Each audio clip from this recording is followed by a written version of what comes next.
Radio Mundial Adventista presenta Preguntas Bíblicas, espacio donde encontrará respuestas sobre pasajes difíciles de las Sagradas Escrituras y otras interrogantes. Conducido por el licenciado Rodrigo Josué Rivas. Saludos.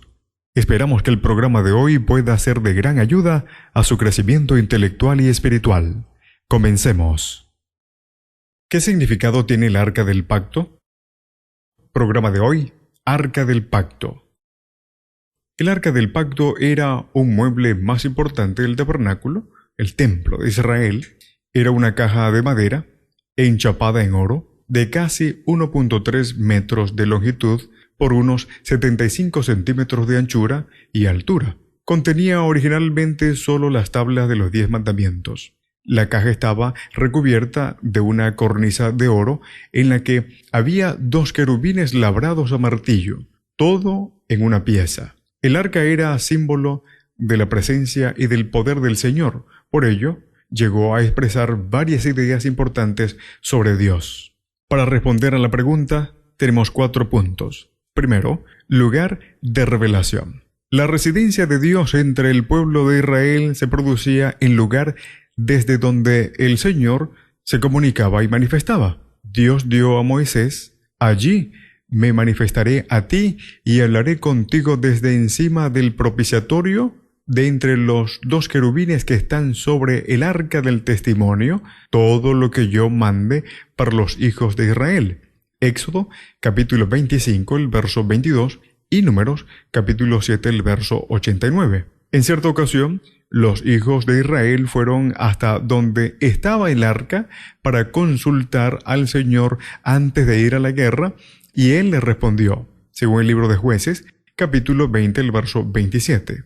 Es asombroso que Dios estuviera disponible en un lugar determinado, en ese caso, en el tabernáculo, y dentro de él, en el espacio entre los 2 querubines del arca del pacto. En segundo lugar, tiene que ver con el lugar de adoración. El arca del lugar santísimo simbolizaba a Dios. Por ello, el pueblo lo adoraba en dirección al tabernáculo, el templo. Salmos 28:2 y Salmos 138:2, haciendo referencia, dice: alzo mis manos hacia tu santo templo. Josué cayó también postrado ante el arca y Dios le respondió. Josué capítulo 7, el verso 6 al 11. Los hijos de Israel no adoraban el arca, pero buscaban al Señor allí donde Él se encontraba con ellos y podían ofrecerle sus oraciones y alabanzas. En tercer lugar, lugar de rey. El Señor era el rey de su pueblo y el arca lo representaba como tal. El salmista se refiere a Dios como el pastor de Israel, que está entre los querubines. Salmos 81. Ezequías usó la misma expresión y añadió: solo tú eres Dios de todos los reinos de la tierra. Segundo de Reyes, capítulo 19, el verso 15. Y segundo de Samuel, capítulo 6, el verso 2. Esto no significa que el arca fuera el trono de Dios, pero que lo representaba como rey de la tierra, tal como el Señor guiaba a su pueblo desde el arca en las campañas militares. Cuando avanzaban como ejército, el arca Señor iba al frente. Números capítulo 10, el verso 33 y 35. Cuando avanzaron hacia el Jordán, llevando el arca, el río dejó de fluir. Josué capítulo 3, el verso 13. Y en Jericó, la presencia del Señor, representada allí por el arca, condujo al pueblo hacia la victoria. Josué capítulo 6. El arca no era el Señor mismo, sino el símbolo de Él. La presencia del arca en la guerra no significaba necesariamente que el Señor estaba presente entre su pueblo. Su presencia estaba conectada directamente con la fidelidad al pacto.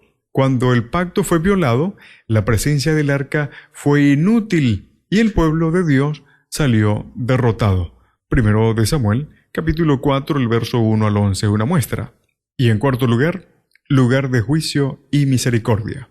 El arca es llamada a menudo el arca del testimonio porque la ley del pacto, los 10 mandamientos, estaban dentro de ella como un testimonio de esa relación del pacto entre Dios e Israel.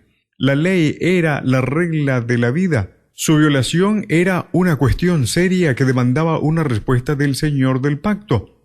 El sistema de sacrificio que ocupaba de maneras diferentes del pecado y la necesidad de expiación de las personas. Pero la ley dentro del arca estaba cubierta de un propiciatorio, según el libro de Éxodo capítulo 25, el verso 17. El lugar de expiación, lo que indicaba que la última palabra que Dios tiene para nosotros es de misericordia en la forma de expiación por medio de su sangre. El Nuevo Testamento identifica esa sangre con la sangre del Hijo de Dios, quien ahora intercede por nosotros ante el arca del Señor en el templo celestial, en presencia del Rey del universo. De esta manera guía a su pueblo en el conflicto final. Es mediador de nuestra adoración y nos garantiza el perdón y la absolución en el juicio final cuando llegue el día profético de la expiación. Que el Señor te bendiga. En la producción, Pastor Ángel Manuel Rodríguez. Preguntas Bíblicas fue una presentación de Radio Mundial Adventista.